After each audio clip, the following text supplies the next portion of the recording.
გამარჯობა მეგობრებო, ყველას მოგესალმებით.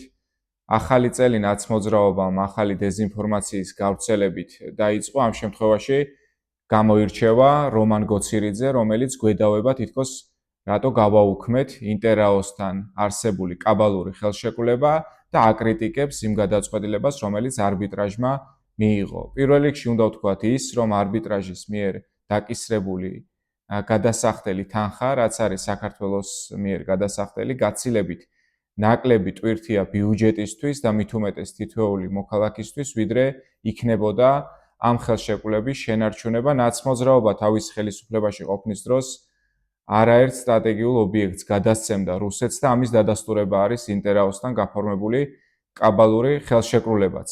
ასე რომ მე დარწმუნებული ვარ, რომ საზოგადოება თავის დასკვნებს გამოიტანს. ეს ხელშეკრულება იყო ერთადერთი სწორი გადაწყვეტილება ამასთან დაკავშირებით, რომ გაუქმებულიყო იმის გამო, რომ არ გაზრდილიყო ელექტროენერგიაზე ტარიფები. ასევე გასული წლის ბოლოს პრემიერ-მინისტრის ინიციატივით CEMEC-მა დროებით უცვლად დატოვა ელექტროენერგიის ტარიფი და ეს ზუსტად ამ გადაწყვეტილების შედეგად არის შესაძლებელი. ასე რომ სანამ დეზინფორმაციის გავრცელებას გადაწყვეტენ და ასევე სანამ ჩვენ დაგვიძახებენ თითქოს ვინმე ატარებს რუსულ ინტერესებს, ერთადერთი ჯგუფი და ძალა, რომელიც ატარებდა და ატარებს რუსულ ინტერესებს ამ ქვეყანაში არის კოლექტიური ნაცმოძრაობა.